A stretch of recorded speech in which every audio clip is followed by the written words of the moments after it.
previous session? It's not a compulsion. If you could share, it would be a revision.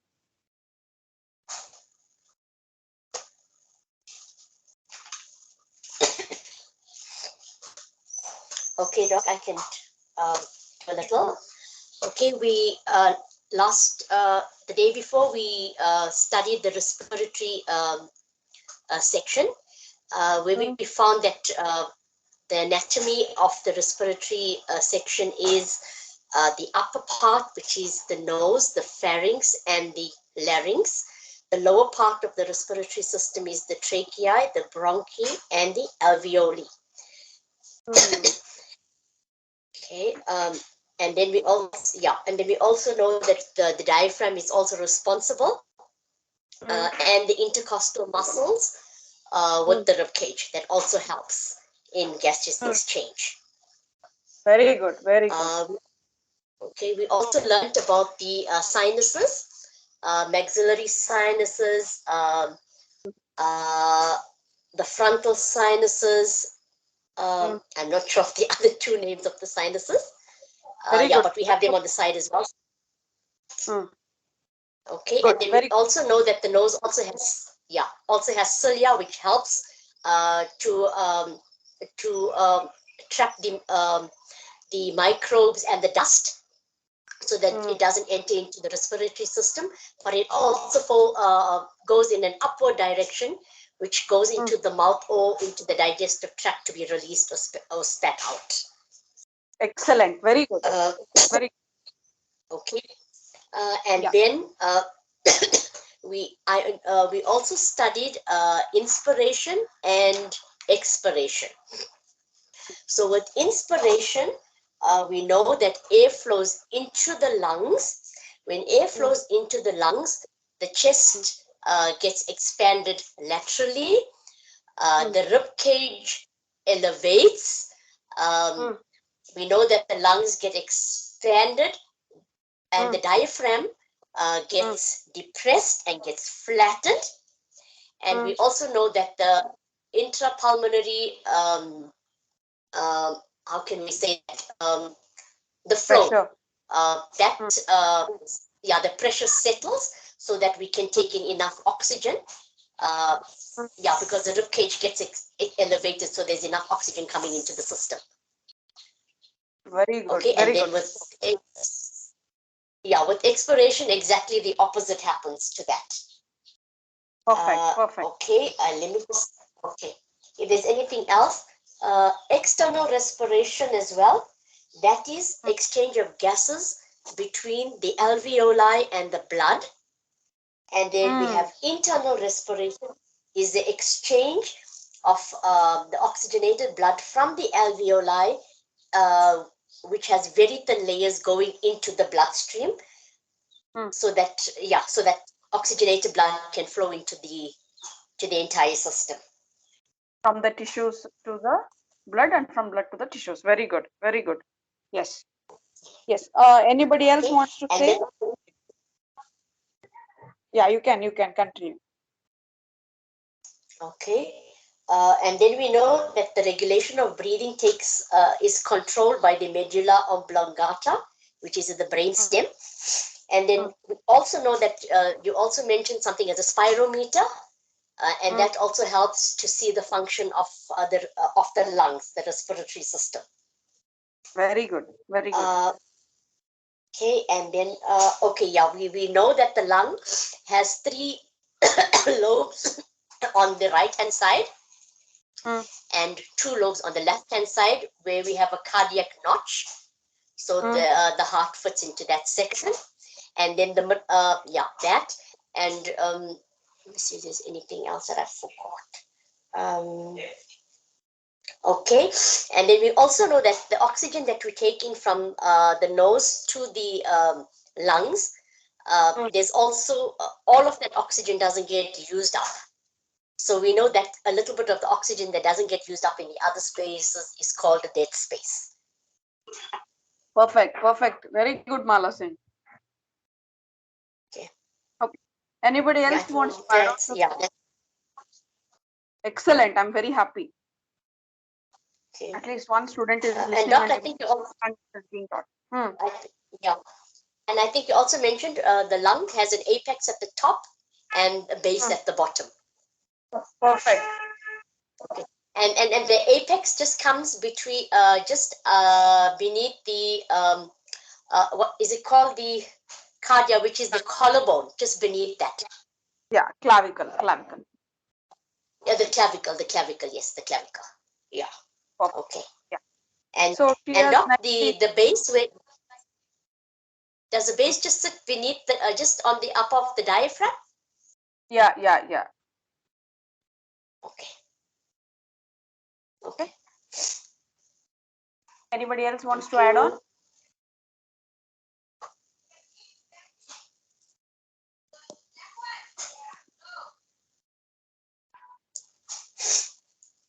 Lavuna, I can say few words if you can remember something.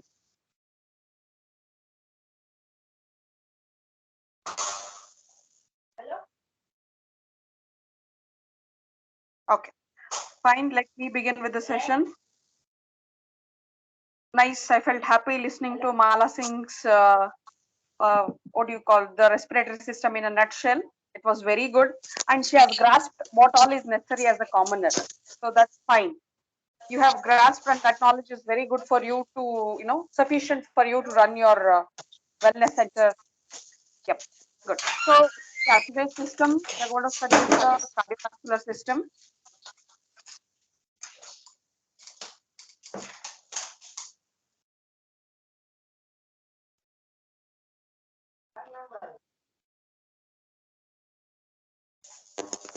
Yeah, today we'll be studying the cardiovascular system.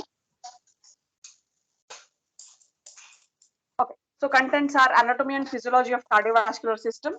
See, all of you, if you are not able to understand the other topics, at least anatomy and physiology of cardiovascular system, you all should understand.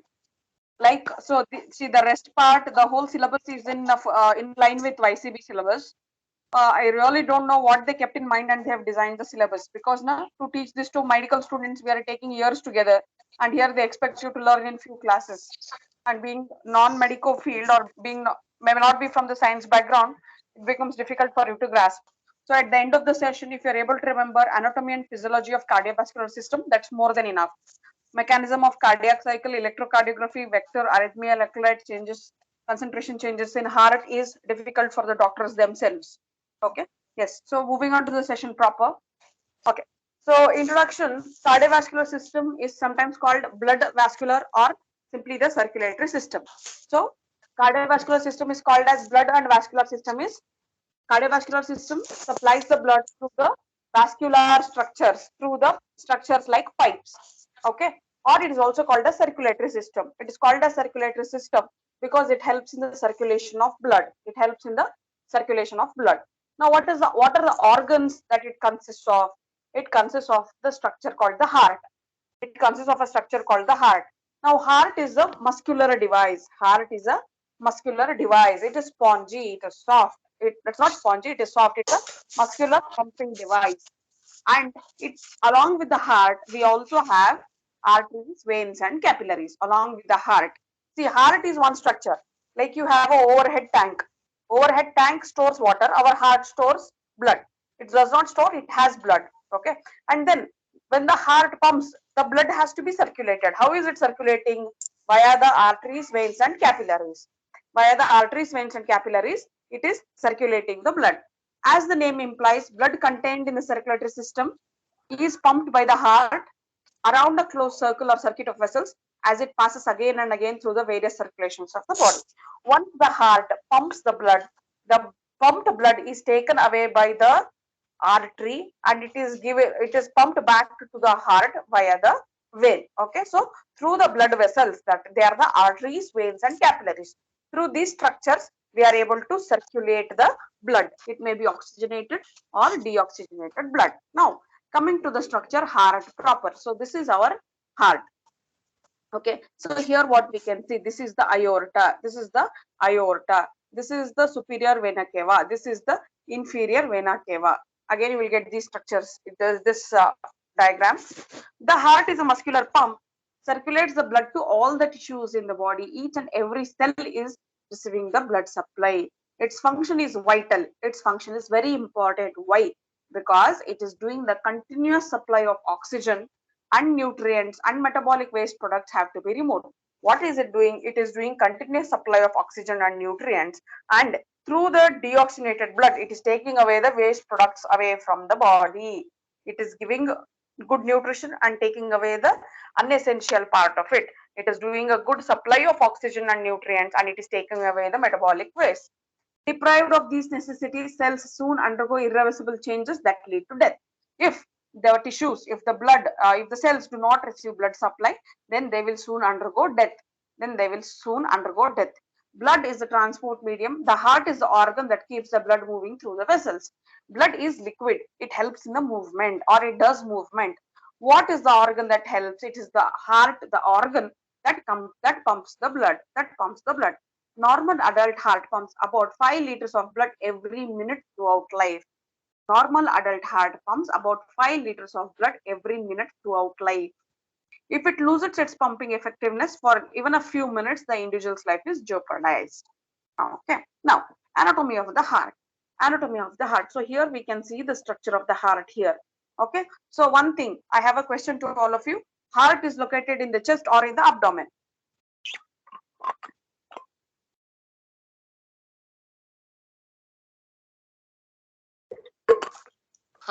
The heart will be upper, the chest area.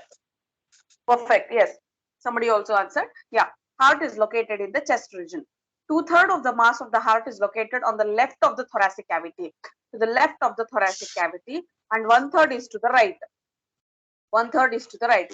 Whenever you are studying human anatomy and physiology, always assume there is a human standing in front of you. Accordingly, you can understand the structures. Okay.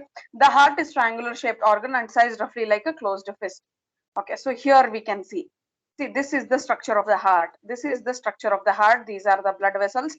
These are the lungs. These purple structures are the lungs. Okay. And this is the rib cage. You can see this is the diaphragm. This is the rib cage. Now here what we can see is the structure of the heart. Okay. Next.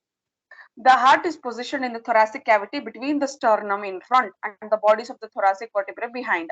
So it is anteriorly, front part, it is having the sternum bone. Hope all of you could recollect sternum bone. Okay. And behind the thoracic vertebrae, Due to its location, the heart can be compressed or squeezed by the application of pressure. See, because of its location, it is between two bones. It can be pressed by the base of the hand or heel of the hand. Okay. So now coming to important structures, we'll see this. Okay, let me see this. Okay, so heart, anatomy of the heart. See, you should remember it has two atriums.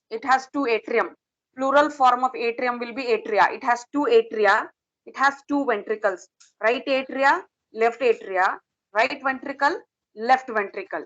Okay, and there are valves here. This is the tricuspid valve. There are three cusps.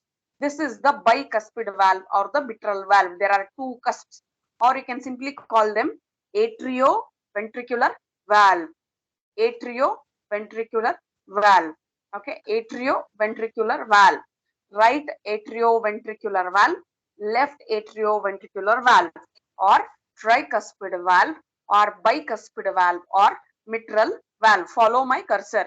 It has right atria, left atria, right ventricle, left ventricle. Okay. There are 4 chambers of the heart.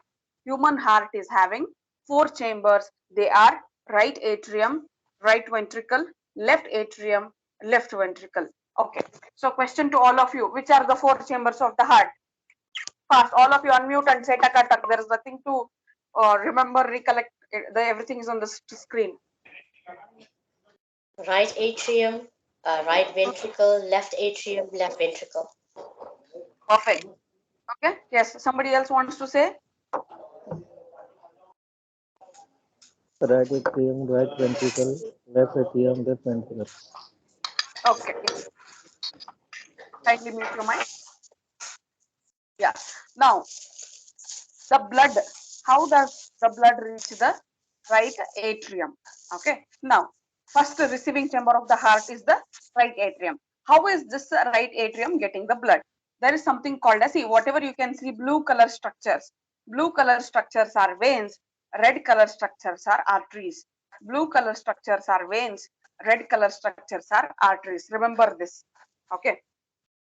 And again, there is one exception for this. Okay. So now here, this is the superior vena cava. Follow my cursor. This is the superior vena cava. This is my inferior vena cava. Superior vena cava, and this is the inferior vena cava. This superior vena cava takes the blood from the upper part of the body. Inferior vena cava takes the blood from lower part of the body.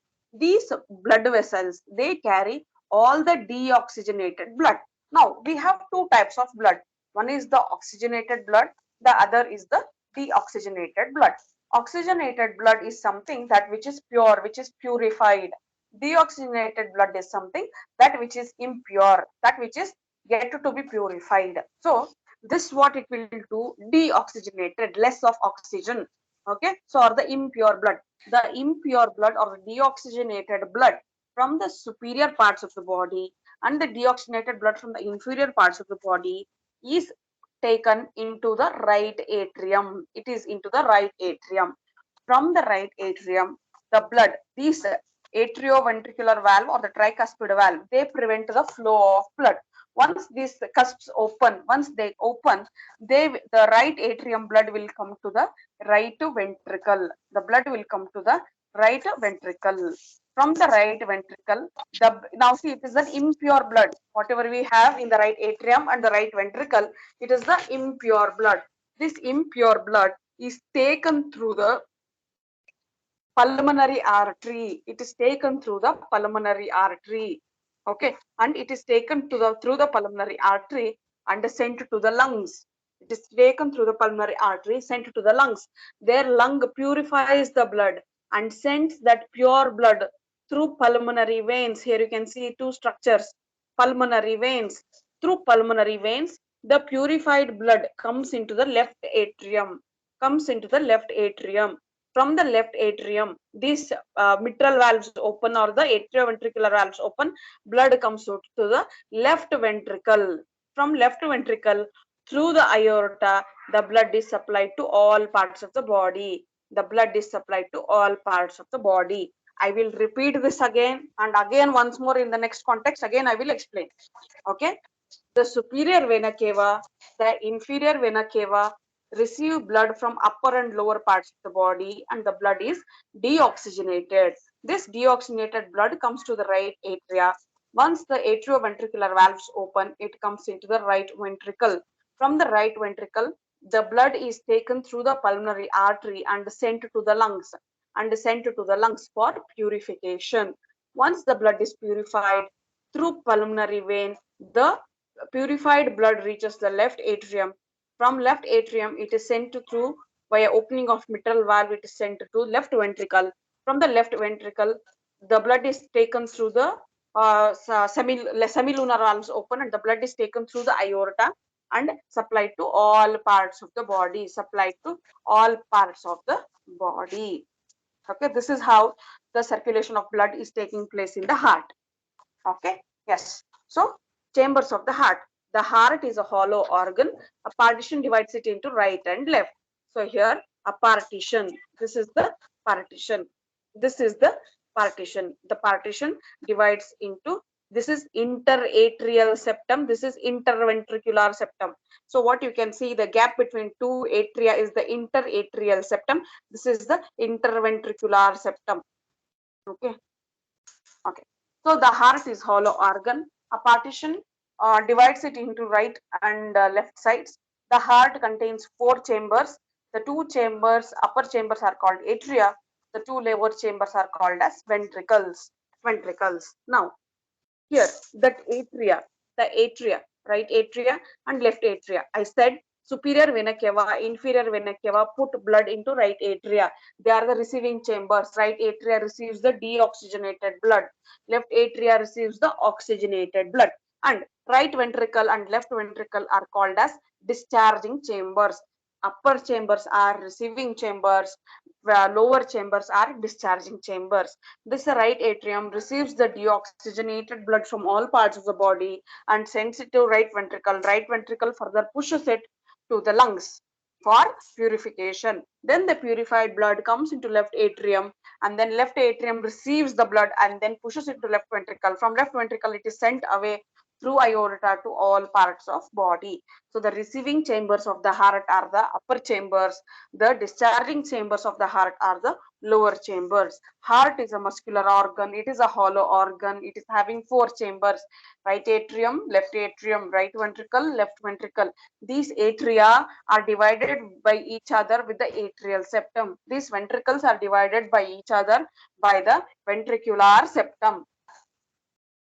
Okay, clear? Yes, doc. Okay, layers of the heart wall. Now, how we studied that the lungs are covered by visceral flora and the parietal flora. Okay, similarly, heart also is covered by pericardium, myocardium, and endocardium. Pericardium, myocardium, endocardium. Pericardium is the outermost layer. Endocardium is the innermost layer. Assuming you have heart, you are holding heart on your hand. So immediate covering over the heart is the endocardium. Over endocardium you have myocardium. Over myocardium you have pericardium. Okay, so again we have circulation here. Blood vessels are the channels or conduits through which blood is distributed to body tissues. Okay, the vessels make up two closed systems of tubes that begin and end at the heart. Okay, we have two systems here that begin in the heart and end in the heart. One system, the pulmonary vessels, transport blood from the right ventricle to the lungs and back to the atrium. So now we studied the whole circulation. Now let us see what is pulmonary circulation. Okay, the other system is the systemic vessels, carries blood from the left ventricle to the tissues in all parts of the body and then returns to the right atrium. Based on their structure and function, blood vessels are classified as either arteries, capillaries, or veins. Okay, so one second. So we have that pulmonary circulation here. I will explain pulmonary circulation and systemic circulation here in this context. Okay. Yeah.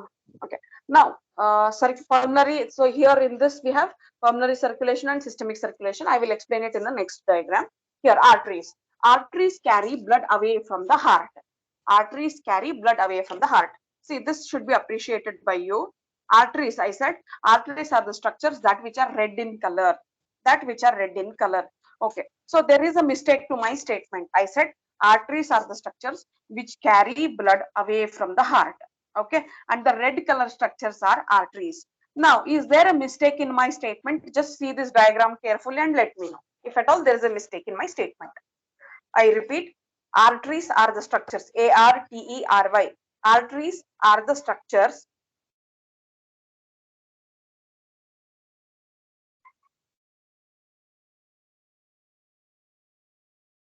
which carry blood away from the heart.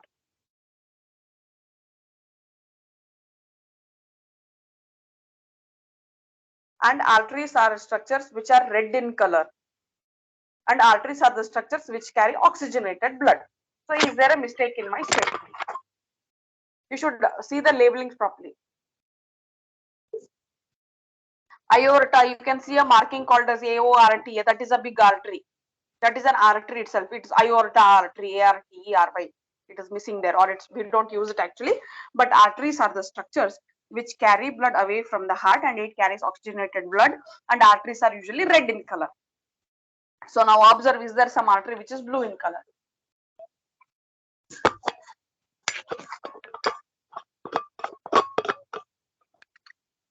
Yes, doc, we have the pulmonary artery. Perfect, very good. Very good. So here, correct, very rightly pointed out. See, aorta is an artery, but see, you have a difference for the pulmonary artery and pulmonary vein. Okay, so when we say an artery, it should be red. Pulmonary artery should be red and pulmonary vein should be blue. But it is not so. Why? Because an exception is pulmonary artery is the only artery which carries impure blood, which carries deoxygenated blood. If we just recollect the circulation, what we said, the superior vena cava, inferior vena cava send the blood to the atria From the atria, it comes to the ventricles. From the ventricles through the pulmonary artery, it goes to the lungs. It is going to the lungs for purification. Then from pulmonary vein, it is coming to the left atrium, left ventricle, then through the big artery, that is the aorta. It is supplied to all parts of the body. So an exception for an artery is pulmonary artery. See, arteries are the structures which carry oxygenated blood, Arteries carry blood away from the heart. Okay, except a pulmonary artery, So here, except pulmonary artery, all the arteries carry oxygenated blood. Pulmonary artery is the only structure which carries deoxygenated blood, Systemic arteries transport oxygenated blood from the left ventricle to the body tissues. See, it is correct. From the left ventricle to the body tissues. So here the oxygenated blood is coming. So from the left ventricle, it is pushed through aorta to all parts of the body. Okay. So systemic arteries transport oxygenated blood from the left ventricle to the body tissues. Okay, blood is pumped from the ventricles into larger elastic arteries that branch repeatedly into smaller and smaller arteries until the branching results in microscopic arteries called arterioles. Now what we see different blood vessels, like we see aorta, we see renal artery, renal vein, we see pubic artery, we see renal artery, renal vein, etc. Hepatic artery, hepatic vein. So these arteries and veins, these arteries, like how we studied, this bronchus branches into bronchioles. Similarly, arteries branch into arterioles. Arterioles are the smaller structures, or after further branching, they are called as arterioles. They are the microscopic structures. The arterioles play a key role in regulating blood flow into the tissue capillaries. Okay, once they are broken down or once they are differentiated into arterioles, they help in exchange of blood. Now capillaries. Capillaries, the smallest and most numerous of the blood vessels, form the connection between the vessels that carry blood away from the heart and the vessels that return blood to the heart. What happens? Arteries branch into arterioles, and these arterioles, they fuse to form the vein. Arteries break down, or arteries differentiate, or arteries branch into arterioles, and these arterioles again further fuse to form the venules. Venules further fuse to form the vein. Okay, what you can see, that network of arterioles and venules, they are called as capillaries. The primary function of capillaries is the exchange of materials between the blood and the tissue cells. So these capillaries are the structures which supply blood to the tissues,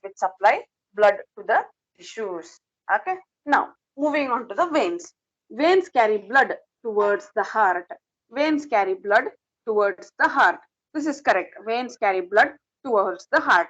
So we studied in this diagram that it is the superior vena cava, inferior vena cava. They are the names of the vein. They are major veins.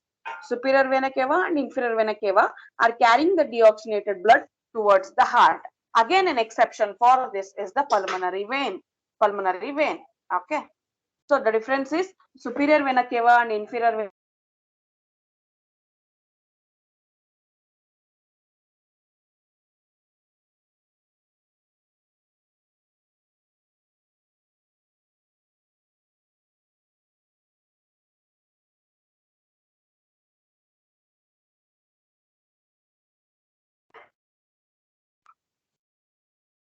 Okay, am I audible?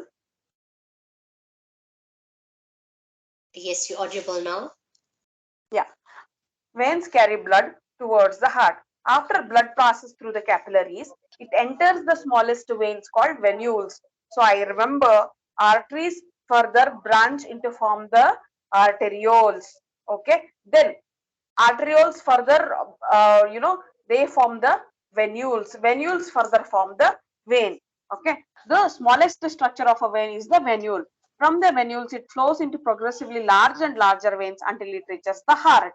In the pulmonary circuit, the pulmonary veins transport blood from the lungs to the left atrium of the heart. This you should be able to recollect with that diagram. This blood has a high oxygen content because it has just been oxygenated in the lungs. Systemic veins transport blood from the body tissue to the right atrium of the heart. This blood has a reduced oxygen content because the oxygen has been used up for metabolic activities of the tissue cells. See, this last 4 lines, how you should remember is with the help of the diagram itself. So what is the author saying? That the venules further fuse to form the veins. So one thing is veins carry the deoxygenated blood towards the heart. Pulmonary veins are exceptions which carry the oxygenated blood to the left atrium, which carries oxygenated blood to the left atrium. How is that carrying the oxygenated blood to the left atrium? It is through the pulmonary veins. How is that? Because just now pulmonary artery has sent the deoxygenated blood to the lungs, and that is purified by the lungs and received by the left atria. Received by the left atria.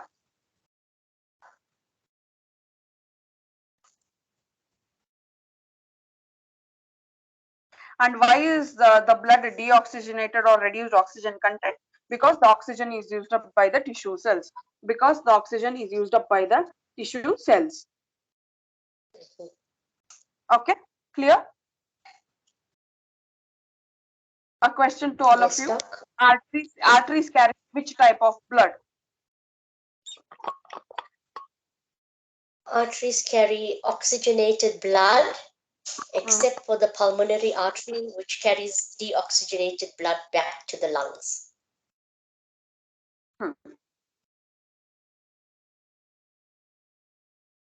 Pulmonary artery carries deoxygenated blood away from the heart towards the lungs. Okay, away from the heart, towards the lungs. Yes. Now, next, so that whatever we studied till now is the circulation part. Again, we'll be coming back to circulation part. Okay. Now, so now next coming, how, see, we said that heart is a pumping structure. We studied that heart is a pumping structure. Heart is a muscular structure and it is a pumping structure. How is this pumping? Is pulmonary circulation and systemic circulation. There are two types of circulation. We'll be reading next. Contraction of the heart is called as systole. Contraction of the heart. What you can see here, where my cursor is moving, this image or the right side image is the contraction phase of the heart. The left side of the image is the relaxation phase of the heart. The heart contracts, that is called as systole. The heart relaxes, that is called as diastole. It is pumping, right? It is shrinking in size, it is enlarging. It is shrinking in size, it is enlarging. It is contracting, relaxing, contracting, relaxing. So alternate contraction and relaxation. The contraction is called as systole, the relaxation is called as diastole. So there are two what you call mechanisms. One is called as systole, the other is called as diastole. Next, I said we'll study about the circulation. So we have two types of circulation. Okay, like yesterday also we had two types in case of respiration, external and internal respiration. Now again today we have pulmonary circulation and systemic circulation. See, pulmonary refers to the lungs. Remember, pulmonary refers to the lungs. When we say systemic, it is to all parts of the body. When we say systemic, it is to all parts of the body other than the lungs. Now, when we are talking about pulmonary circulation, you should remember that we are concerning something. See, circulation is always in concern with the heart. So, when we say pulmonary circulation, it is the heart and the lung. Pulmonary always goes to the, we call respiratory medicine, pulmonary medicine, etc. for the lung disorders or the lung concerned disorders, diseases. Okay. Now, when we are talking about pulmonary circulation, we are talking about the heart and the lung. So think of yourself, your thinking should go towards the heart and the lung. Now I will read this and again explain the circulation process, should be able to grasp. Pulmonary circulation transports oxygen poor blood, that is the deoxygenated blood, from the right ventricle to the lungs. See, this is the atria. Okay, see in this diagram, this is the atria, this is the ventricle, this is the right atria, this is the right ventricle, this is left atria, left ventricle.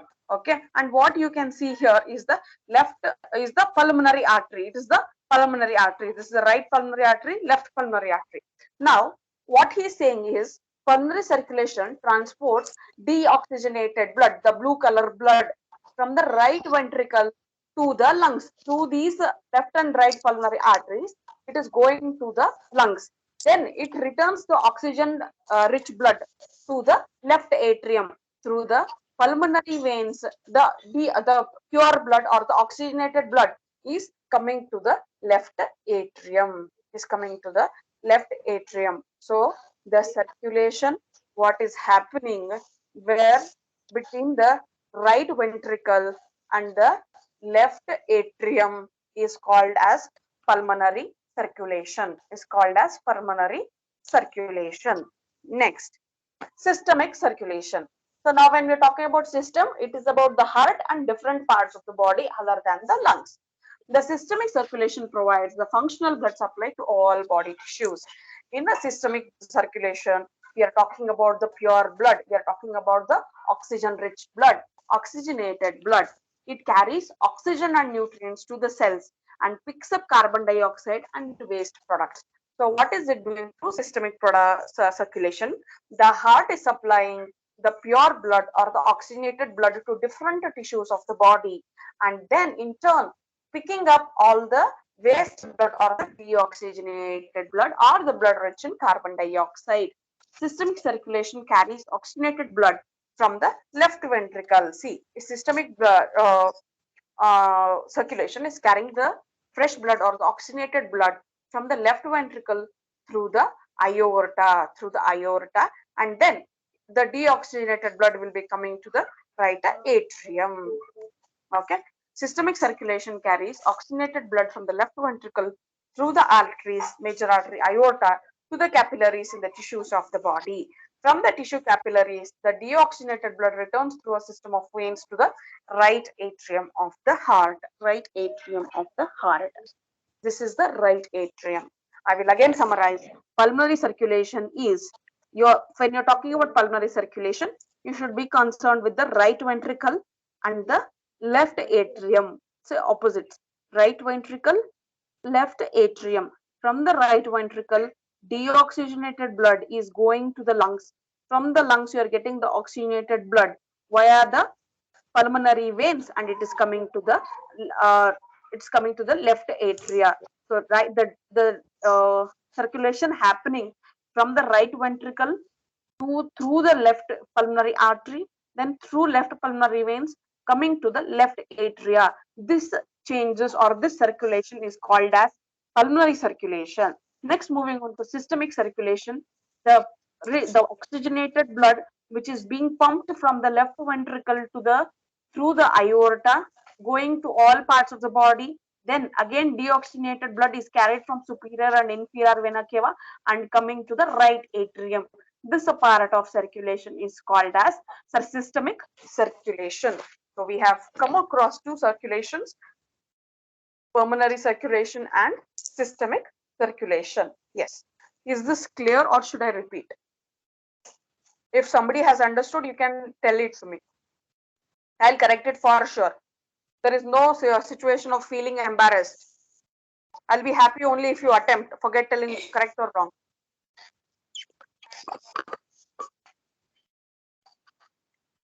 Doc, I didn't get you. The sound wasn't too well with the systemic circulation.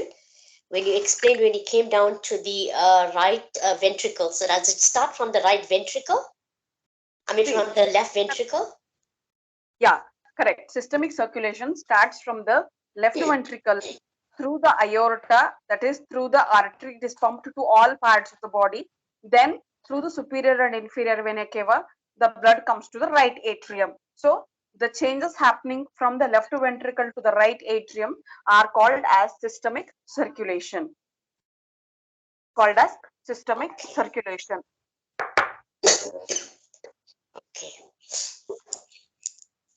Okay. See, I will repeat it here again. Mala Singh, I will repeat again. So, right atrium, the blood, the deoxygenated blood through the superior and inferior vena cava comes to the right atrium.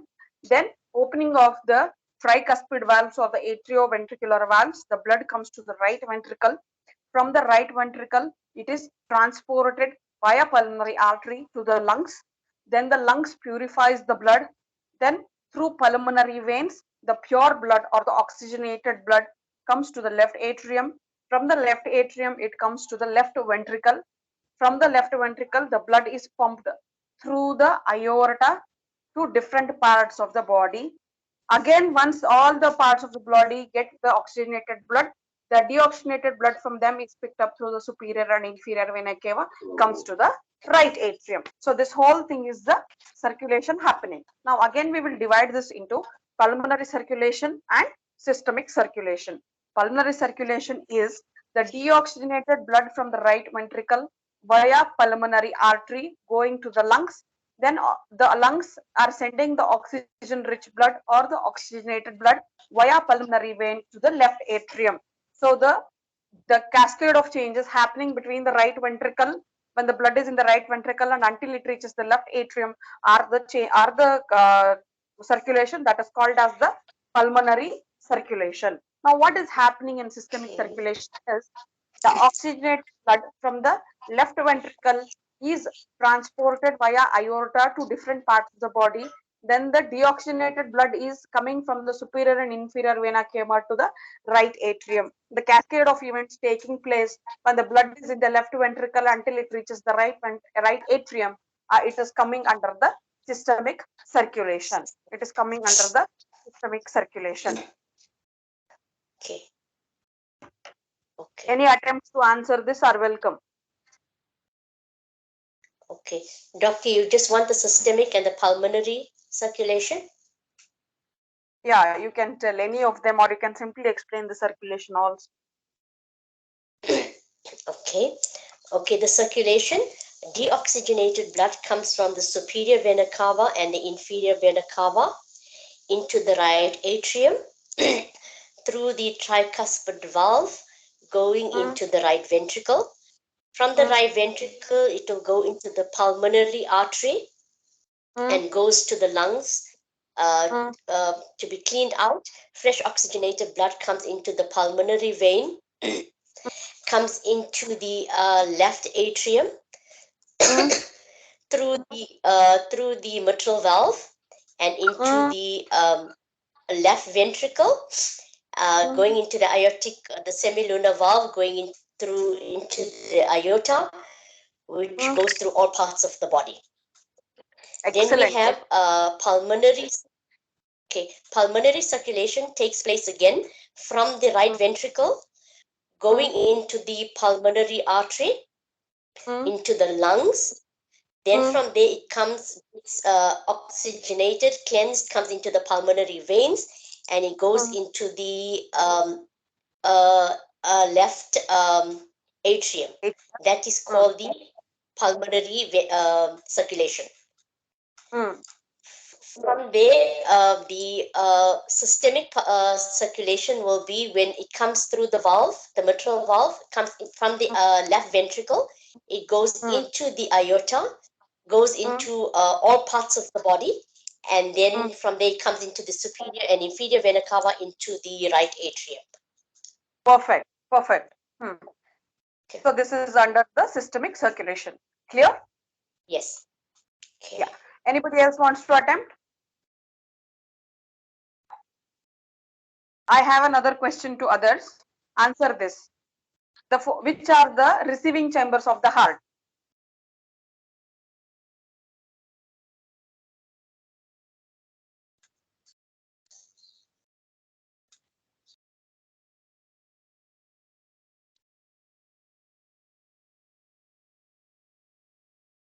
Okay, anyone can answer?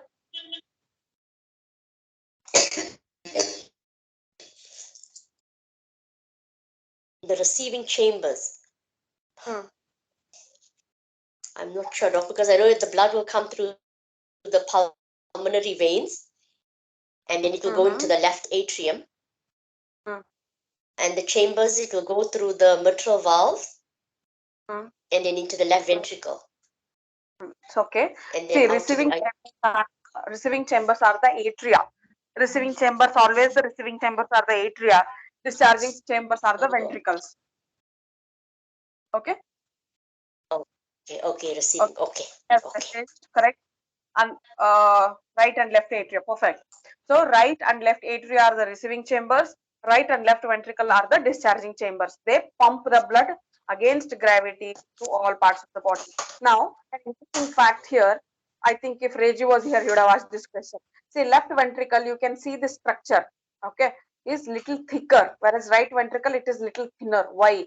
Because left ventricle is pumping against gravity, the blood is being pumped against gravity to all parts of the body. So the heart is taking more pressure over there. So left ventricle, you can see the septum here, it is little thicker.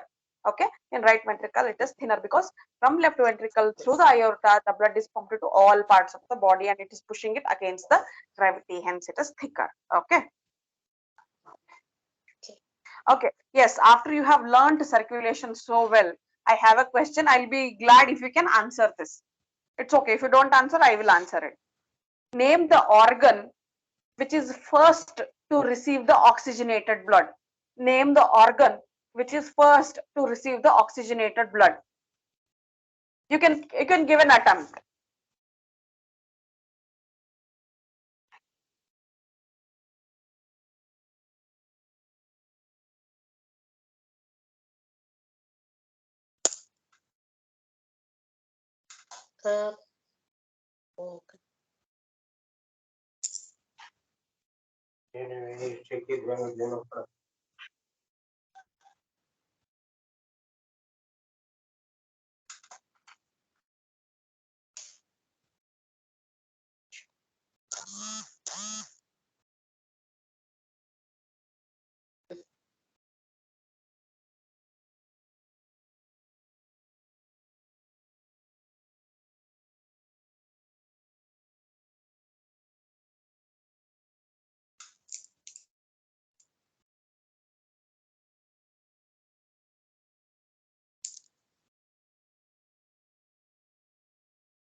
See, right atria is not the right answer. So I have got a message saying right and left atria. One person is saying lungs. It's not lungs. It is not right atria. So it is what?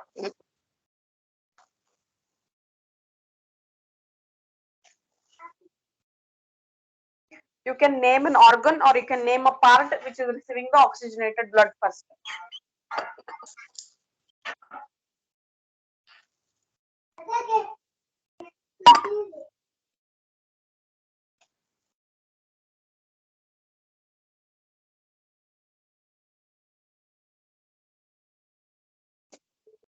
The pulmonary vein is the first one that gets the oxygenated blood. 1 second, I'm getting messages. Let me see. Okay, who is that? Somebody has messaged me left atrium. Who is that? Can you please unmute yourself and answer? Doc, it's Mala. I was just saying maybe the pulmonary vein is the first one to get the oxygenated blood and delete. Yeah, perfect. See, it is pulmonary vein, but the organ or the structure would be, as you said, pulmonary vein and left atria. So it is the heart itself which is getting the oxygenated blood first. Okay. Very good. So it is the heart itself which is getting the oxygenated blood first. Okay. Good. Good attempt, all of you. Thanks.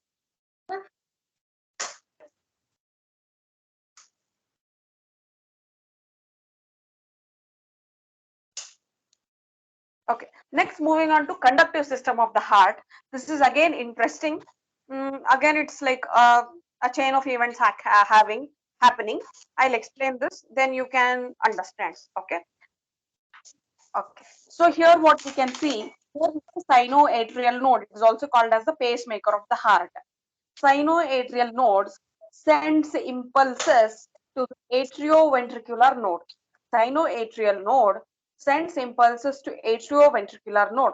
Then this atrioventricular node further continues as bundle of His. So further continues as bundle of His.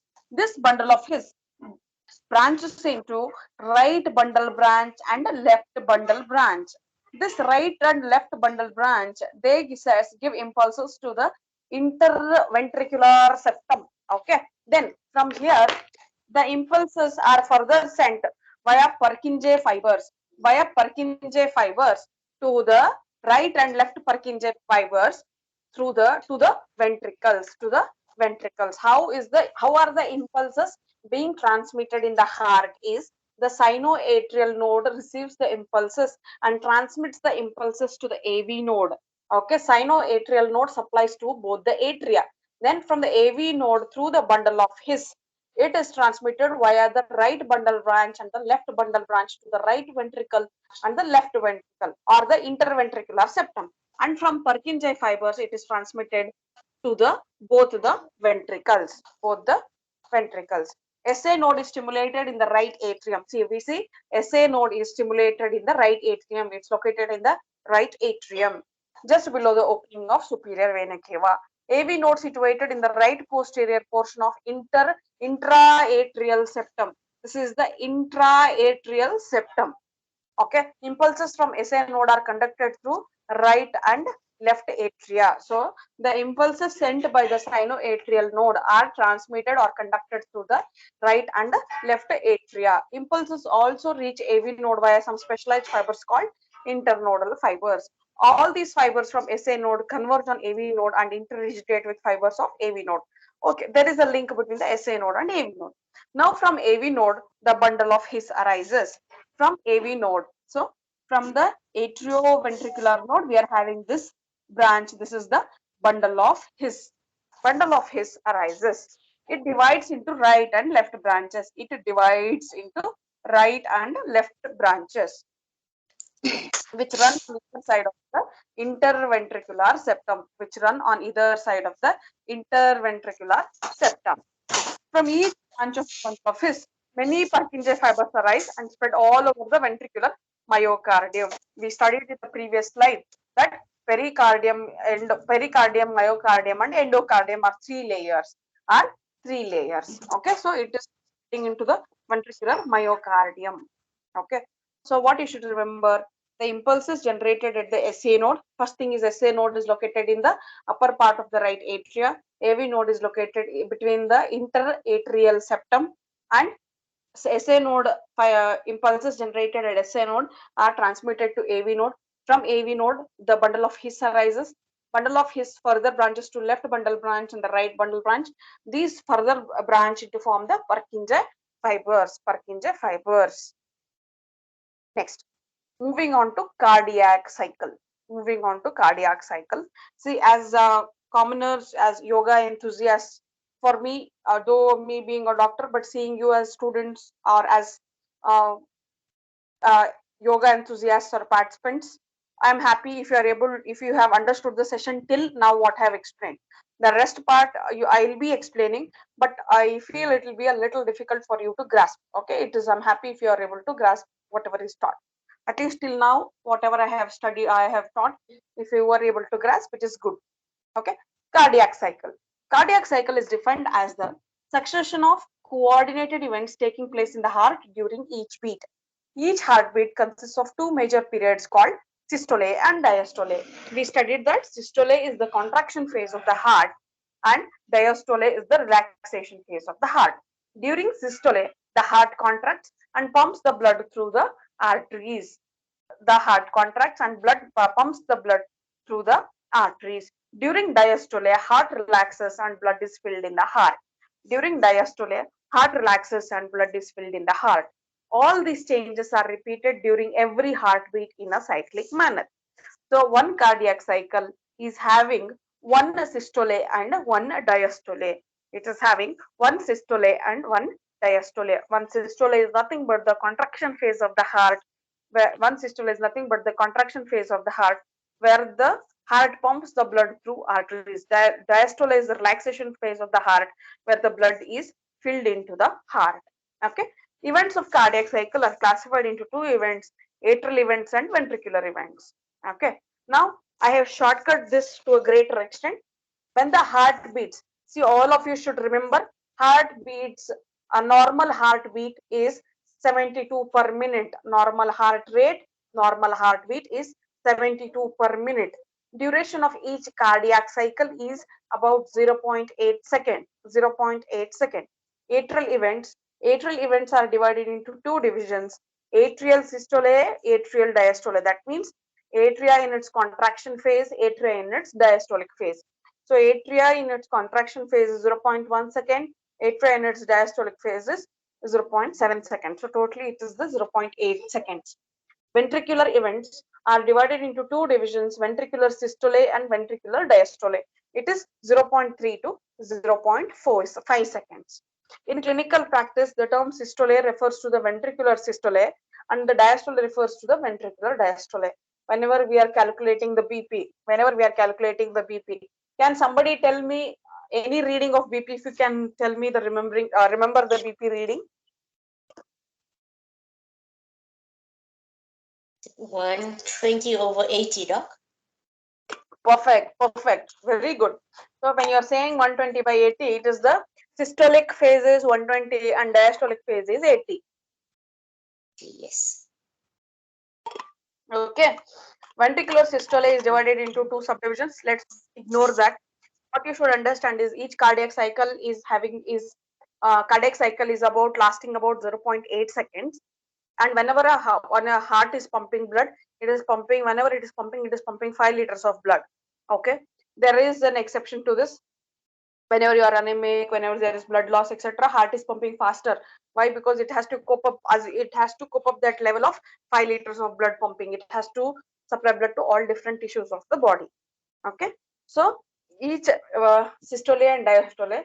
Now whenever in clinical practice we are talking about systole and diastole, it is referred to the ventricular systole and ventricular diastole. Next, what is an ECG? All of us have heard, we have got it done for many of the patients, many of the elders at home, etc. What is this? Electrocardiography is a technique by which electrical activities of the heart are studied. Electrical activities of the heart are studied. The spread of excitation through myocardium produces local electrical potential. This was, or the father of ECG is considered as Einthoven Willem. Okay. Next, electrocardiograph and electrocardiogram. Electrocardiograph is the instrument by which electrical activities of the heart are recorded. We are recording it in a graph, electrocardiograph. Electrocardiogram is the record of graphical registration of electrical activities of the heart. Okay. Next, uses of ECG. Now, why should we do ECG? What do we come to know? What are we going to interpret? Electrocardiogram is useful in determining and diagnosing the heart rate. When we see the ECG, we come to know what is the heart rate. So I have a small question for you. What is the normal heart rate? I told in the previous slide.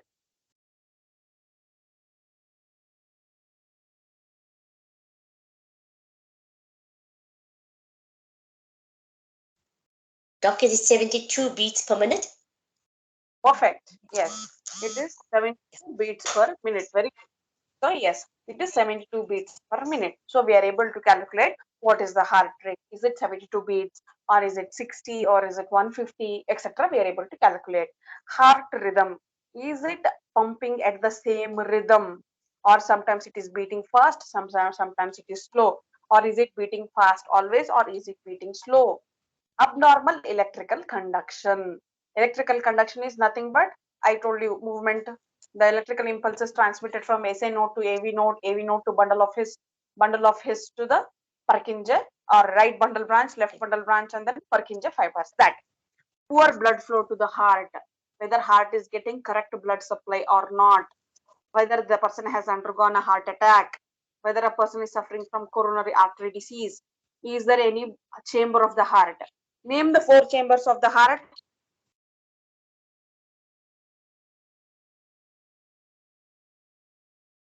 Right atrium, a right ventricle, left atrium, left ventricle. Very good. So hypertrophy of chambers. Is there any chamber which has become big in size? So all these things we are able to know through an ECG. Okay. Yes. I have put a graphical representation of an ECG. One wave I have put. It is just for your interest. Okay. So here what we can see. Okay. This is P wave. Just follow my cursor, else it will be difficult. This is the P wave. Okay. This is the Q wave. This is R wave. Okay, and this is the T wave. This line is called the isoelectric line or the baseline. The distance between the P wave and the Q wave is known as the PR interval. PR interval. This QRS is called as the QRS complex. It's called as the QRS complex. And this space between the S wave till the T wave is called till the onset of the T wave is called as the ST segment. From the Q wave till the T wave is called as the QT interval. QT interval. I will not be stressing much on this. Just as a matter of curiosity, I have explained this to you. You can understand the indications of ECG. That will be helpful to know the heart rate, to know the rhythm, to know abnormal conductions, whether there is good supply of blood to the heart, whether a person has had a heart attack, is there suffering from coronary artery disease or hypertrophy of heart chambers. Okay. Next, we have a concept called as vector. Now, cardiac vector is the direction at which electrical potential gradient generated in the heart travels at an instant. It is also called as cardiac axis. Okay. Now, what is happening in this cardiac axis is the electrical activity of the heart starts at the sinoatrial node. We know that. Then spreads to the AV node. It then spreads down the bundle of His and the Purkinje fibers to cause ventricular contraction. When the Purkinje fibers receive the impulses, then the ventricles contract. Whenever the direction of electrical activity is towards a lead, you get a positive deflection. Whenever the direction of electrical activity is away from a lead, then you get a negative deflection in that lead. Okay. So remember that in healthy individuals, the axis would be between -30 and +90. Remember these two terms here, right axis deviation and left axis deviation. Right axis deviation involves the direction of depolarization being distorted to the right. The depolarization is towards the right. When the same depolarization is to the left, it is called as left axis deviation. Right axis deviation is usually associated with right ventricular hypertrophy. Left axis deviation is many times associated with left ventricular hypertrophy. This axis deviation also helps us to tell us to know the abnormality.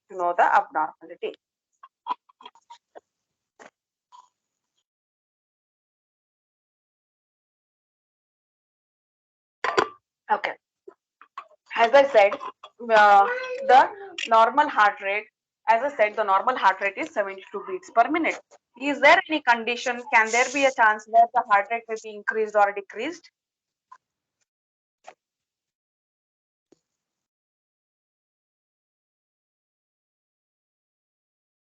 Yes, doc. Okay. Yes. So whenever there is an irregular heartbeat or disturbance in the rhythm of the heart, then it is coming under arrhythmia. Arrhythmia refers to irregular heartbeat or disturbance in the rhythm of heart. In arrhythmia, heartbeat may be fast or slow, or there may be an extra beat or a missed beat.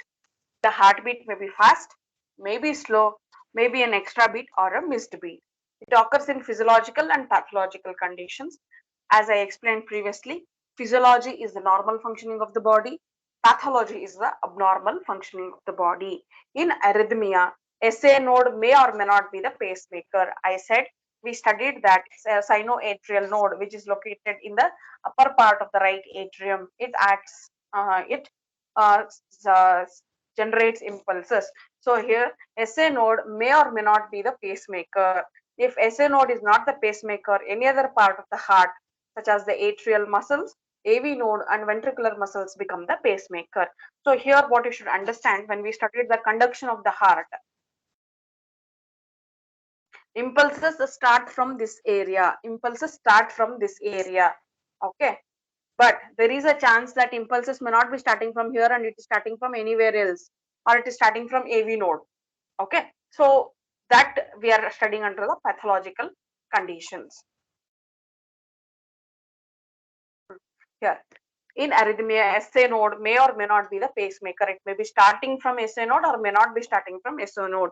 If it is not starting from SA node, where is it starting from? Any other part of the heart, such as the atrial muscle, AV node or ventricular muscle, becomes the pacemaker. Accordingly, arrhythmia is classified into two types: normotropic and ectotropic arrhythmia. Normotropic and ectopic arrhythmias. Okay. So here arrhythmia is of two types: normotropic and ectopic. Normotropic is where the sinoatrial node is the pacemaker. Ectopic arrhythmia where sinoatrial node is not the pacemaker. Where sinoatrial node is not the pacemaker. Today I'll be explaining this: sinus tachycardia, sinus bradycardia, sinus arrhythmia. Okay. Normotropic arrhythmia is the irregular heartbeat in which SA node is the pacemaker. So I told two things: normotropic arrhythmia and ectopic arrhythmia. Normotropic arrhythmia wherein SA node is the pacemaker. Ectopic arrhythmia wherein SA node is not the pacemaker. Normotropic arrhythmia is the irregular heartbeat in which the SA node is the pacemaker. So we have three types here: sinus arrhythmia, sinus tachycardia, sinus bradycardia. So sinus arrhythmia is the normal rhythmical increase and decrease in heart rate in relation to respiration. Okay. Normal rhythmical increase and decrease in heart rate. So here it is also called as respiratory sinus arrhythmia. Normal sinus rhythm means the normal heart under physiological conditions in a normal healthy person. Heart rate varies according to the respiratory phases.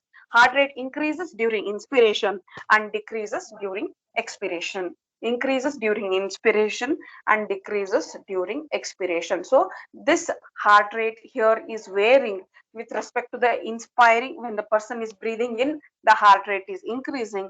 When the person is breathing out, the heart rate is heartbeat is decreasing. This is sinus arrhythmia. This is in relation to the respiration. One thing is here the SA node is the pacemaker. Sinoatrial node is the pacemaker. Next, we have something called as tachycardia. You might have come across the word tachycardia. Tachycardia is the heart rate where heart rate is more than 100. Sometimes it may go up to 150. Sinus tachycardia is the increase in discharge of impulses from SA node resulting in increased heart rate. So normal heart rate is 72 beats per minute, or it may vary up from 60 to 100. So if the heart rate is more than 100, then we call it as tachycardia. Okay. Now what is happening in tachycardia? Conditions when sinus tachycardia occurs is physiological as well as pathological. Physiological, the heart rate may increase in exercise, during emotion, in high altitude, and in pregnancy. Pathological, in disease conditions when tachycardia is happening, in cases of fever, in cases of anemia, hyperthyroidism, hypersecretion of catecholamines, endocrine organ. You will be studying about this. Cardiomyopathy, some disease of the heart.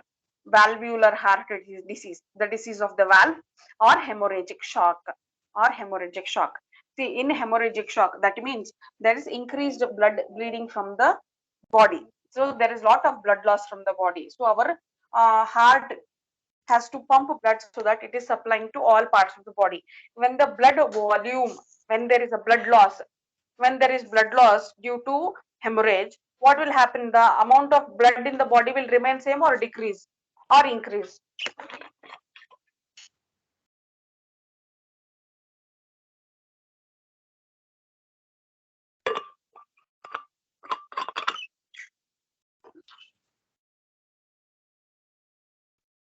Okay, if you're losing blood, then it will decrease. Yeah, so whenever there is a blood loss, the quantity of blood will decrease. See, heart is supposed to pump around 5 liters of blood with each heartbeat. So what it will do when there is blood loss, it will beat faster. That means the heart rate will increase because it has to supply blood to all parts of the body.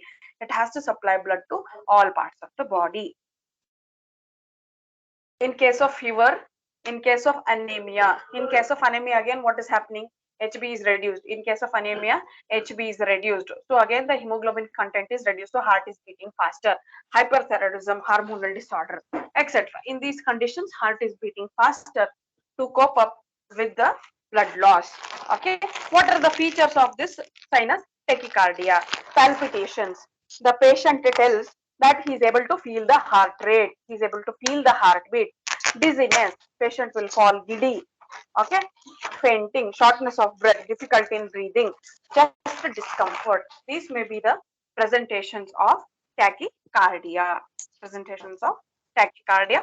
See, at least at the end of the session, sinus tachycardia means increased heartbeat. At least you should remember this, increased heartbeat. It may be more than 100.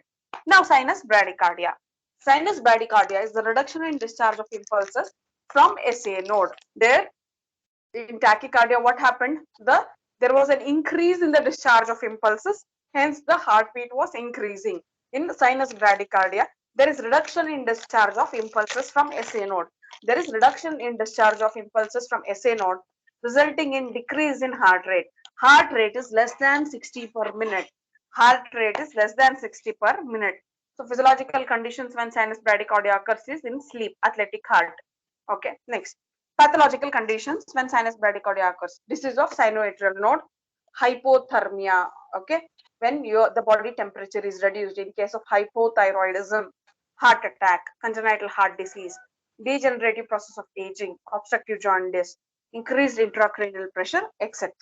Atherosclerosis, bradycardia due to atherosclerosis of carotid artery at the region of carotid sinus is called carotid sinus. Okay, you can remember atherosclerosis is the plaquing of the blood vessels, plaquing of the blood vessels.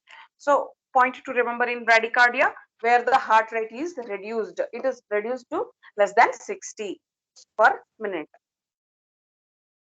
Now, ectopic arrhythmia is the condition wherein the SA node is not the pacemaker, wherein SA node is not the pacemaker. Okay, so we have arrhythmia is the irregular heartbeat or irregular heart rate, and arrhythmia is of two types: normotopic arrhythmia and ectopic arrhythmia. Normotopic arrhythmia, wherein the SA node is the point where the impulses are generated. Here,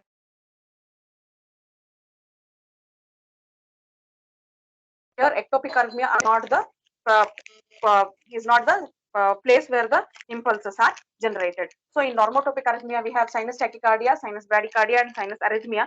Sinus arrhythmia is in relation to the respiration. With inspiration, the heart rate increases. With the expiration, the heart rate decreases. Sinus tachycardia, where the heart rate is more than 100. Sinus bradycardia, where the heart rate is less than 60. Okay. Now I have a question. Uh, increased heart rate is called as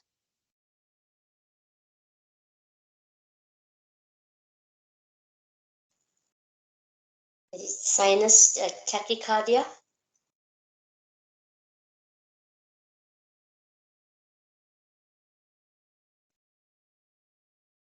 perfect. In decreased heart rate is called as Sinus bradycardia.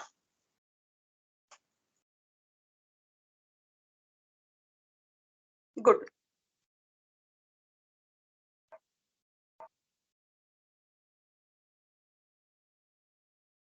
Now, yes, we have come across a little complicated things. Now we are coming to another complicated thing: electrolyte concentration change in the heart.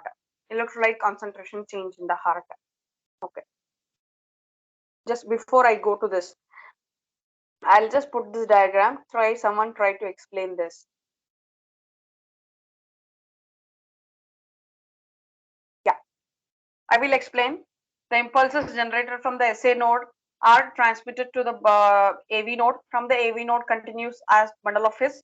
Through the bundle of His, further branches to the right bundle branch and left bundle branch, and these further branch into Purkinje fibers.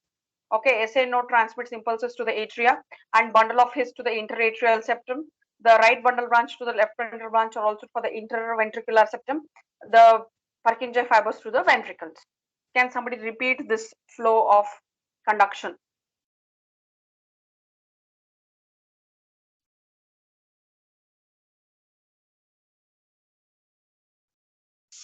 Okay, doc, I can try. Go ahead. Okay. Okay, so the impulses start at the SA node, which is the sinoatrial node, which is in the left atrium, and then it passes on to the AV node, which is the atrioventricular node. From there, it goes into the I'm not sure, the septum or something, or ventricular, to the left and to the right ventricle. No, sorry. From the AV, it goes into the bundle of His, joins into the bundle of His. From the bundle of His, it goes into the left and the right ventricle. And yeah, okay. So after the bundle of His, it joins into the Purkinje fibers, which goes into the left and to the right ventricles.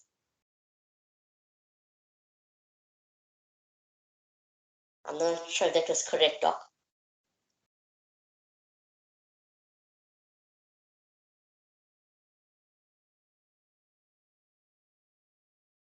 Yeah, that was correct. Anybody else wants to say? That was correct, not an issue. Anybody else interested?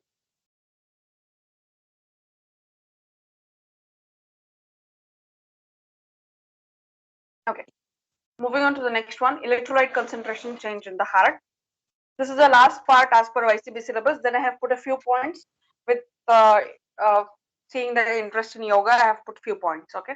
So distribution of electrolytes in extracellular fluid and intracellular fluid is responsible for the electrical activity of the tissues, including myocardium.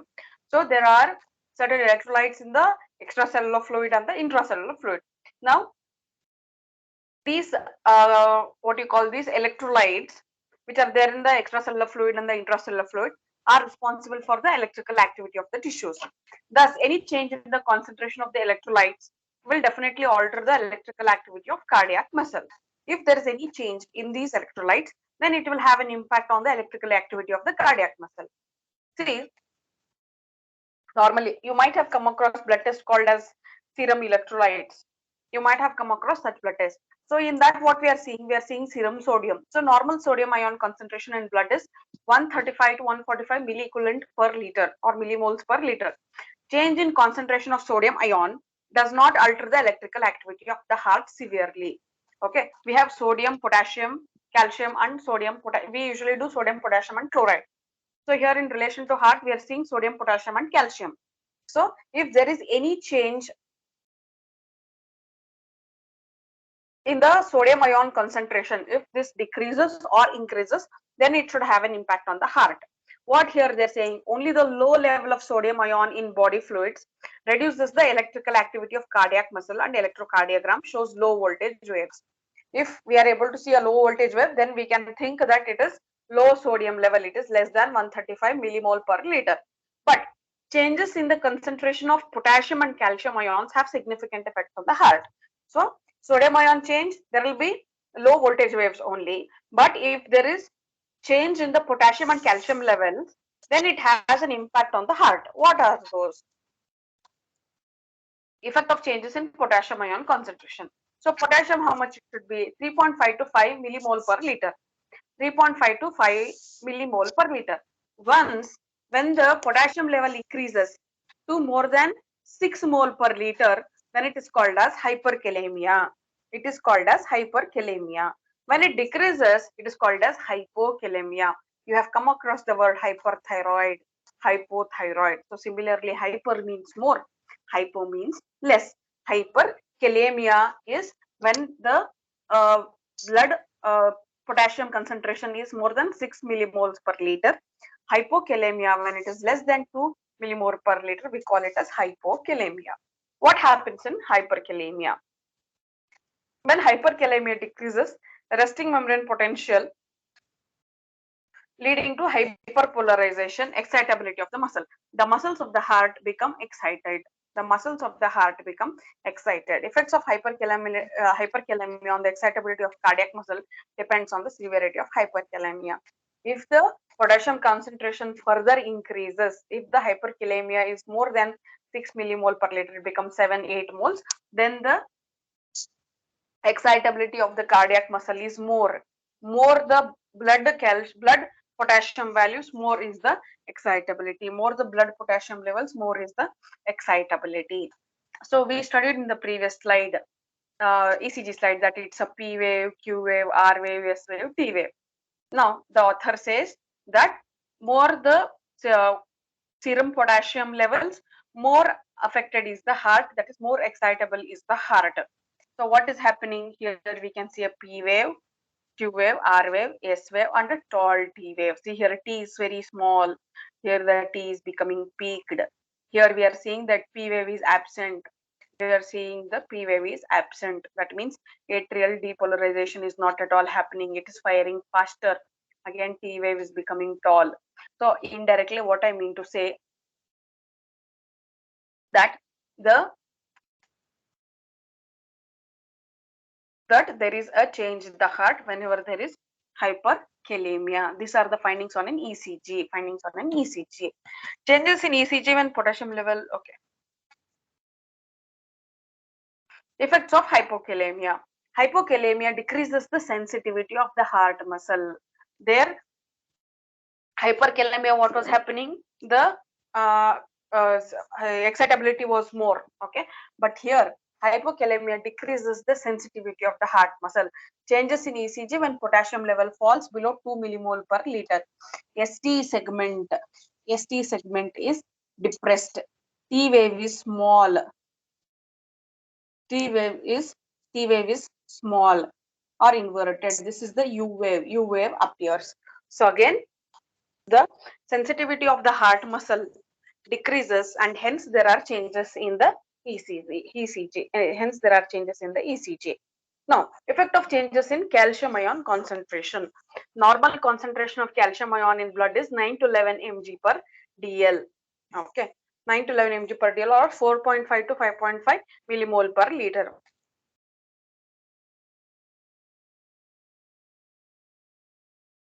Rather than hypercalcemia. Hypercalcemia is the elevation.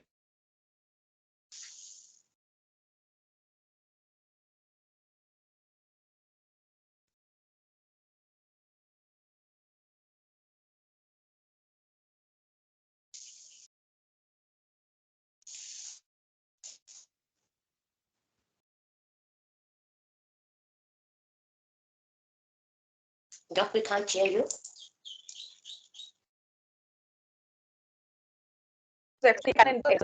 Heart is not able to generate the waves. Prolongation of ST segment, prolongation of QT interval, appearance of a prominent U wave. Yes.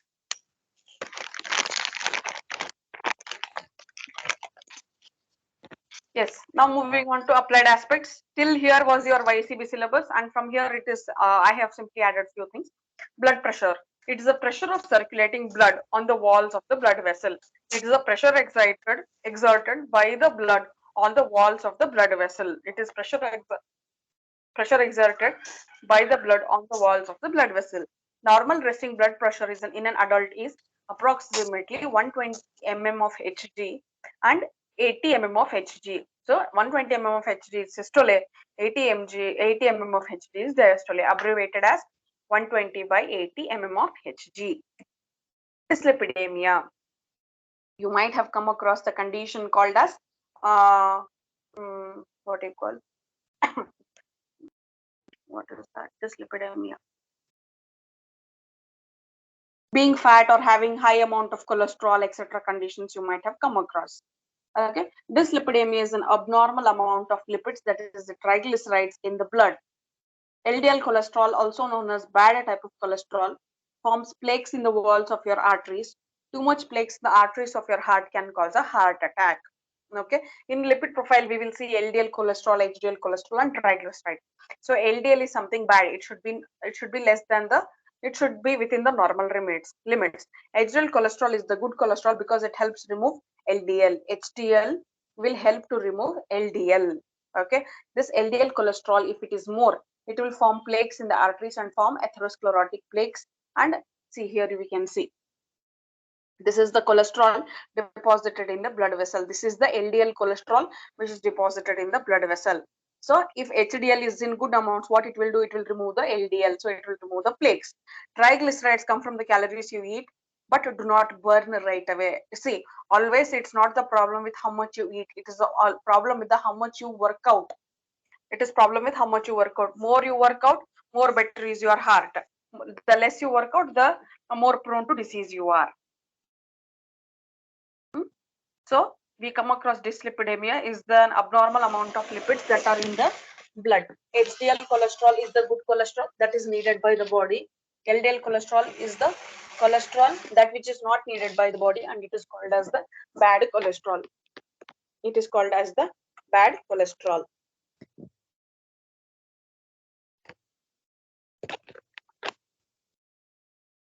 Now, we come across certain scientific articles. Effect of short-term pranayama and meditation on cardiovascular functions in healthy individuals. So, when somebody is doing pranayama for a short duration and meditation, what is its effect on the cardiovascular system? Slow breathing induces a generalized decrease in the excitatory pathways regulating respiratory and cardiovascular systems.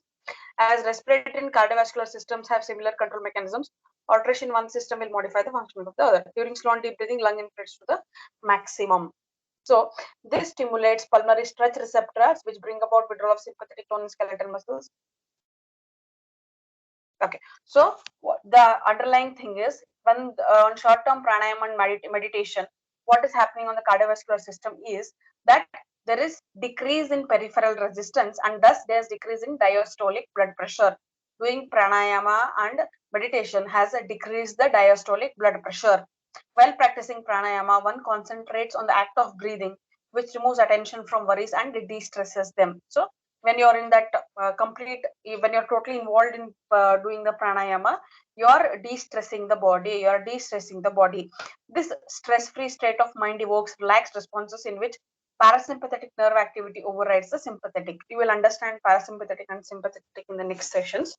So by doing short-term pranayama and meditation, there was a decrease in the diastolic blood pressure, and the author says respiratory and cardiovascular system mechanisms go hand in hand.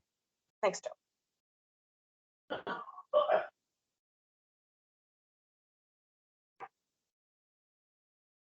And also there was reduction in the heart rate. Regular practice of yoga has showed improvement in baroreflex sensitivity and decrease in sympathetic tone, thereby restoring blood pressure to normal level in patients of essential hypertension. So in people who have had hypertension, in them the BP has reduced. Due to performance of pranayama.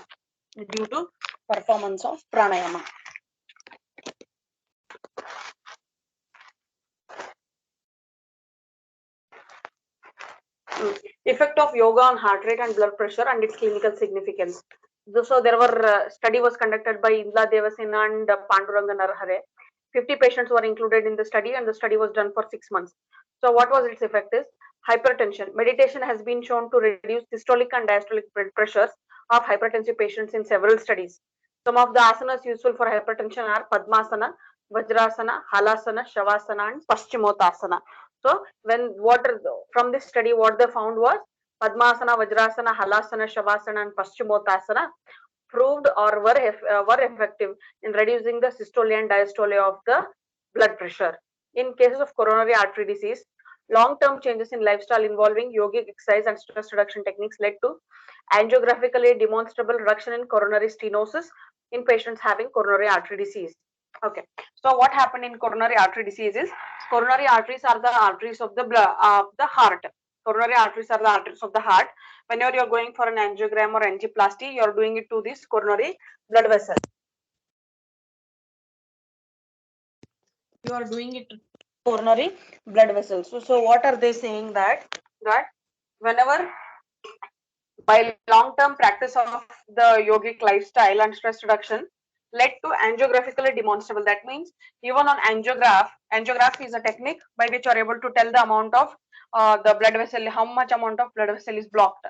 So angiographically they were able to see that the narrowing of the blood vessel had reduced.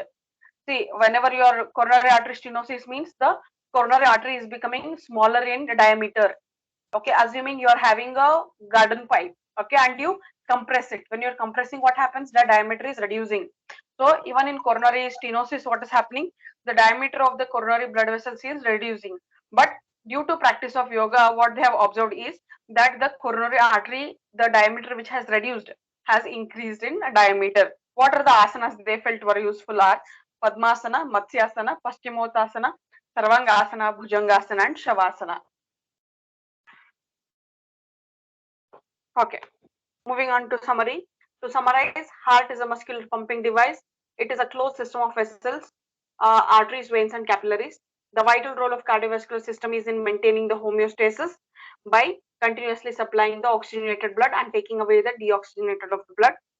There are three layers of the heart: epicardium, myocardium, and endocardium. Four chambers: right atria, right ventricle; left atria, left ventricle. Valves: atrioventricular valves, which are present between the atria and the ventricle; subilunar valves, which are present in the pulmonary artery and the aorta.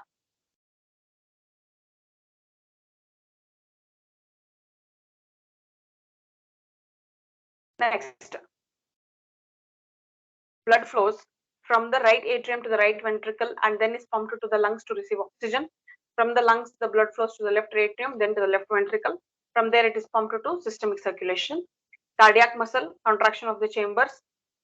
Next, pulmonary vessels transport blood from the right ventricle to the lungs and back to the left atrium. Systemic circulation, or the systemic vessels, carry blood from the left ventricle to all parts of the body and then return to the right atrium. So hypertension is 120/80. It is the pressure exerted by the blood on the blood vessels. A heart rate should be 72 beats per minute. If it is more, it is called as tachycardia. If it is less, it is called as bradycardia. Dyslipidemia is a condition wherein the blood is having high cholesterol levels. And we saw a few research articles. Thank you. Any questions are welcome.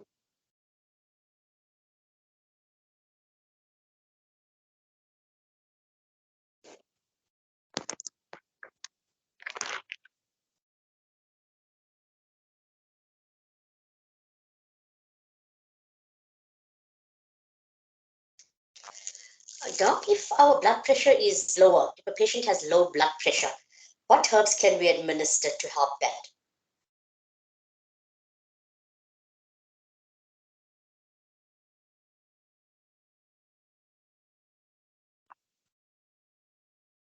Yeah, Malala, please kindly repeat your question. Okay, doc, if we have a patient and they have a low blood pressure, instead of 120/80, it's much, much lower. What herbs or how can we help to give treatment to these type of patients? See, what you can do for them is, actually there are no medications for hypotension. It comes under hypotension. In cases of hypotension, see, they will be prone to it once they Yes. have, they would have fallen giddy. That's how they come to know that they are being hypotensive and their blood pressure is on a lower side. Always such type of patients, we ask them to carry sweets or salt and water can be administered at that particular time, or even sweets. As they become hypotensive, they will have giddiness or they will feel low. So at that time, immediately they can keep on eating chocolates or salt water or sugar water. Okay.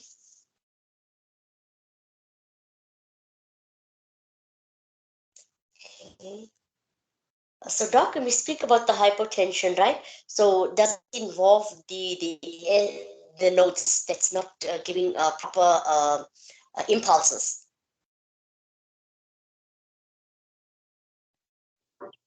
See, not necessarily in cases of people with hypotension. If it is not systemic, if it's only hypotension, it's not necessary to be in relation to the heart. It's not necessarily in relation to the heart. Okay, if it is reduced heartbeat and also reduced blood pressure, then it becomes systemic. Then we can think that it may be a problem in the heart. But if the heart rate is normal and only BP is abnormal, then it is simple hypotension. Only salt water or the sugar will help. See, sometimes we have reduced heart rate or sometimes we have increased heart rate and low BP. So when we are having this increased heart rate and low BP, that means whenever you have come across this thing, dehydration, you passed stools many other times. So what will happen? Your volume in the blood, your so because of loss of fluids from the body, the volume in the blood reduces. So what will happen? Heart will beat faster. So heart rate increases, but the pressure exerted will be low, the BP will be very low. So that time also it is hypotension. But there we have to address, we have to treat. You give proper hydration, that means give IV fluids. The volume in the blood will be correct. The volume will increase. Once the volume increases, the heart rate will also come down and the BP also will become normal. You have to understand why is the patient having hypotension. If it is underlying a pathological condition, treat the pathology, patient will be normal. Okay. And if it's hypertension?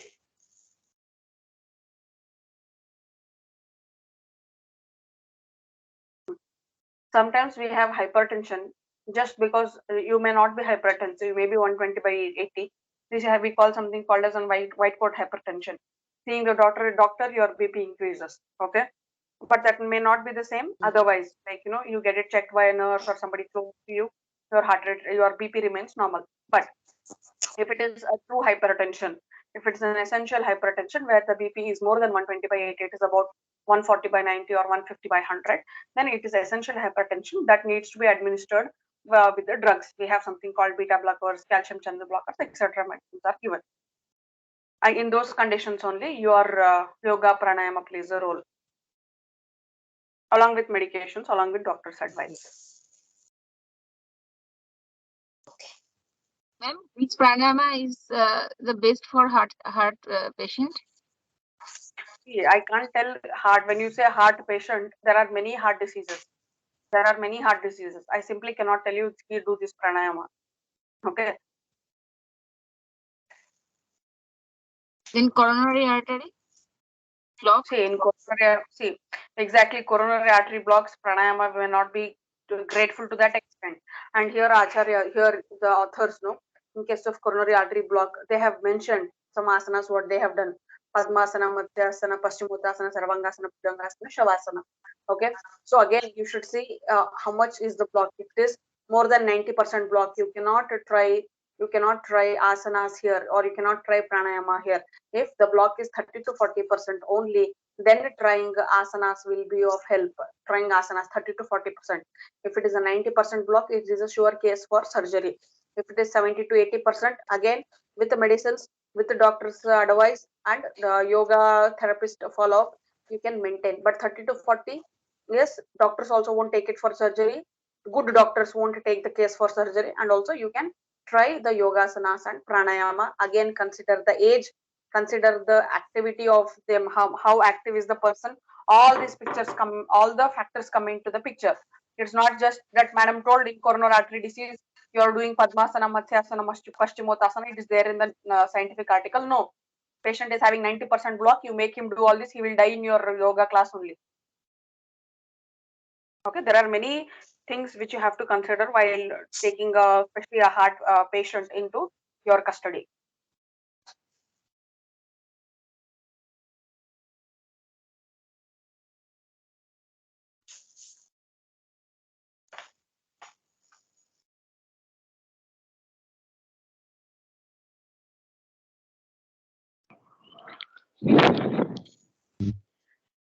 Ma'am, is there any connection between the nerve impulses from the nervous system to the heart and the impulses originate in the heart itself? Yes, there is relation. We come across sympathetic and parasympathetic nervous system. Yes. Studying that, see, every organ in the body is having the sympathetic and parasympathetic nervous system. Every organ in the body is supplied by sympathetic and parasympathetic. And heart is no exception. So heart is the nervous system.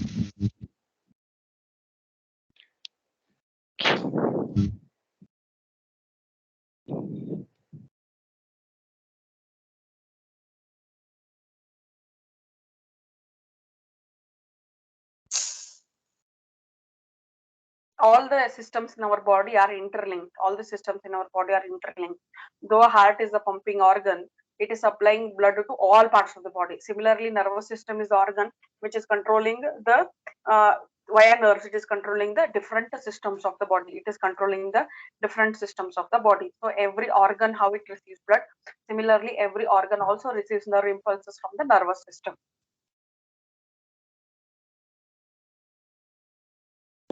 Okay, ma'am.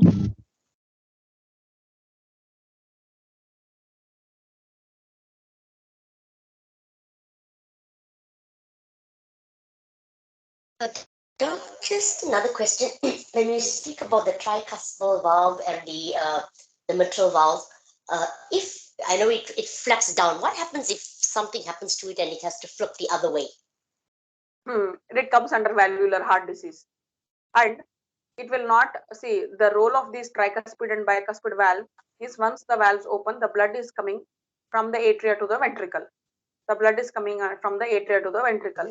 So if the cusps move upwards, then it will not be serving that purpose to a great level. Okay, you see these are right now in a convex shape. These are in a convex shape. If they come in the concave shape, they will not be serving the purpose, and this comes under the valvular heart disease.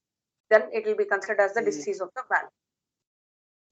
Okay, thank you.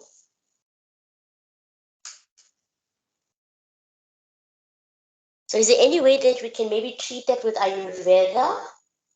No. See, there was one great physician, Dr. Satyendra Oja, who was treating valvular heart disease. He recently expired. Like, you may hardly find the, only the gem of Ayurveda will be able to treat such diseases. You may hardly find some top 10 doctors all over the country or all over the world.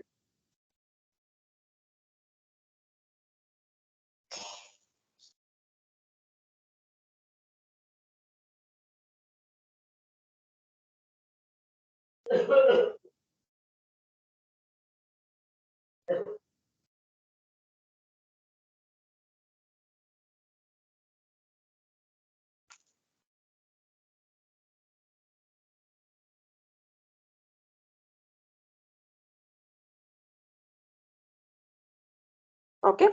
So any questions are welcome, or shall we wind the session?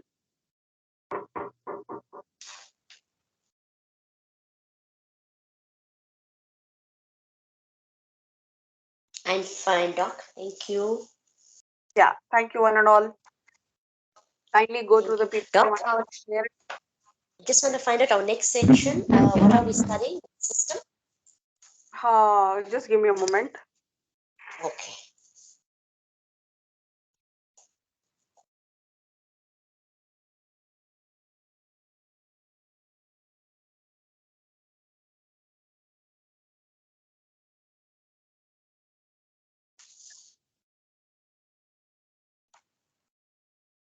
We are studying nervous system next time. Okay. Thank you. Okay. Yeah, well. Okay. Thank you Kindly, so much, Doc. yes. Kindly revise, at least know the chambers of the heart and also circulation in the heart. At least you should know, being a student of yoga or a person who is dealing with people's lives, this basic thing at least you should know. Yeah, thank you one and all. Thank you. Thank you, ma'am. Thank you, Doc. Thank you, everyone. Namaste.